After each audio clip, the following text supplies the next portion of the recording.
Viral ngayon, grabe ginawa ni Tatay Rene kay Chris, ngayon lang to nangyari mga kalingap. Bago ang lahat isang magandang araw mga kalingap, palagi po natin suportahan ang ama ng kalingap na si Kuya Val Santos matubang anak nito na si Kalingap Rab. Ate Edna Vlogs at Jack Tapia para mas marami pa ang matulungan ng kalingap. Pakiusap kung maaari patapusin muna ang video na ito para malaman kung ano ba talaga ang nilalaman nito bago po tayo magkomento. Pakiusap huwag po natin skip ang ads ng videong ito. Kasi mga kalingap malaking tulong na po yan sa lahat ng mga tinutulungan ng kalingap. Lalo na sa ating mga bagong na scout na walang sponsor. Mga kalingap nakakatulong po tayo sa mga bagong na scout natin dahil nga po sa revenue ng YouTube channel po natin. Kaya sana po huwag kayong magsawa na suportahan ang aming mga vlog kasi marami po tayong natutulungan. Ngayon po may bagong update po tayo sa Tres Marias na kung saan po ay pinuntahan ng isa nating K-Boys para bisitahin at tingnan kung kumuta na po ang magkakapatid. Nakakatuwa po kasi hindi na sila kagaya sa dati, kaya nga po marami na ang natutuwa sa magkakapatid na ito. Panuurin po natin ang maikling video na ito. Lahat, kaibigan, sa first natin, ano? Yun. At ito ay ribbon cutting na naman ng bahay. At sabi nga natin mga kaibigan ay tuloy-tuloy at marami pang i-ribbon cutting.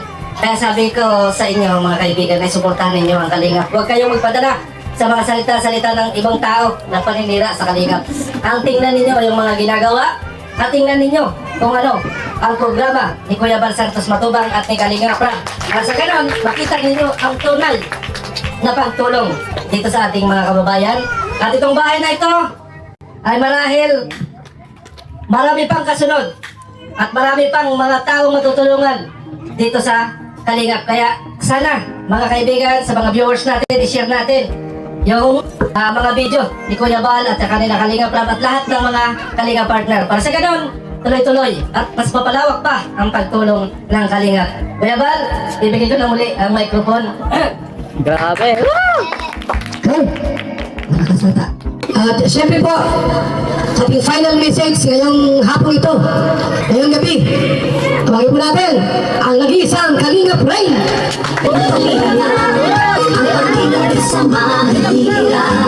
Ayun po, magandang tanghali po sa ating lahat. And gusto ko lang pong i-congratulate again.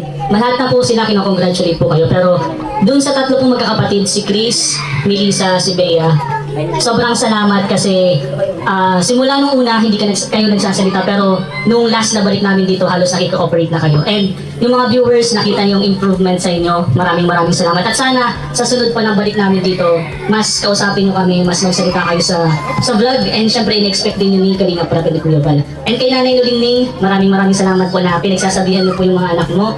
On behalf din po nung tatay po and lolo po ni nila. Maraming salamat din po. And syempre pang 260 po na pabahay ng Team Kalingap. Grabe, nakaka-proud po. Thank you Lord po talaga na ikaw po yung naging, sila Kuya Val po yung ginawa mong instrumento po para mabuo ang Team Kalingap. And then nandyan po si Kalingap Rab sila atin na maraming salamat po Lord.